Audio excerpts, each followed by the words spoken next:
Здравствуйте, моряки! Поздравляю вас с участием. रूस से कुछ तस्वीरें सामने आई हैं जो आज पूरे भारत को खुश कर देंगी, लेकिन चीन के गले नहीं उतरेंगी। रूस के राष्ट्रपति व्लादिमीर पुतिन भारतीय नौसैनिकों के सामने जाकर खड़े हो गए। भारतीय नौसैनिकों ने भी पुतिन को देख अपना सीधा हाथ उठा लिया। पुतिन ने यह भारत के लिए क्या किया है और इससे चीन क्यों बौखला गया है, वो आपको इस वीडियो में बताएंगे।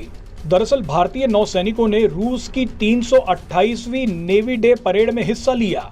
भारत की तरफ से नेवी डे परेड में युद्धपोत INS तबर शामिल हुआ था, लेकिन हैरानी तब हुई जब भारतीय युद्धपोत के सामने पुतिन पहुंच गए। पुतिन ने भारतीय नौसैनिकों की तरफ देखते हुए रूसी भाषा में थैंक यू इंडिया कहा। इसके बाद INS तबर पे खड़े भारतीय नौसैनिकों ने पुतिन के सम्मान में सीधा हाथ उठा दिया और पुतिन का अभिवादन किया।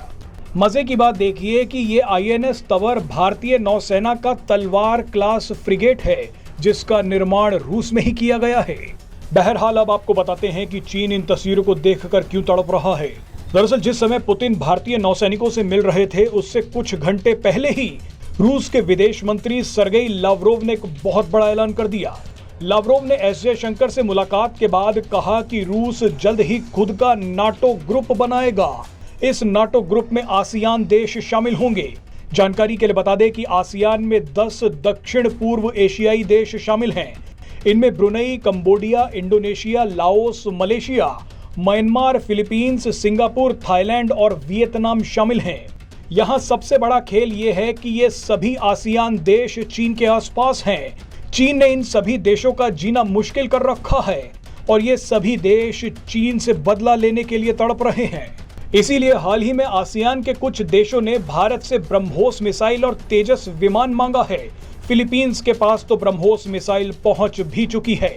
ऐसे में अगर रूस आसियान देशों के साथ मिलकर अपना नाटो ग्रुप बनाता है और उसके बाद पश्चिमी देशों के नाटो ग्रुप जैसा ही नियम रख देता है, तो चीन बुरी तरह से फंस जाएगा। पश्चिमी देशों का जो नाटो ग्रुप है, अगर उसमें से किसी भी एक सदस्य देश पर हमला होता है तो उस हमले को सभी नाटो देशों पर हुआ हमला माना जाता है। ऐसे में अगर पुतिन के बनाए गए नाटो में चीन आसियान में से किसी भी देश पर हमला करता है तो ये हमला रूस पर भी माना जाएगा। बहरहाल इसके अलावा PM मोदी और पुतिन ने चीन को रोने का एक और मौका दे दिया है। चीन की सोशल मीडिया में बहस चल रही है कि जब PM मोदी पुतिन से मिलते हैं तो पश्चिमी देश भारत को कुछ नहीं कहता, लेकिन जब चीनी राष्ट्रपति शी जिनपिंग पुतिन से मिलते हैं तो अमेरिका और पश्चिमी देश चीन पर प्रतिबंध लगा देते हैं और चीन को बुरा भला कहते हैं।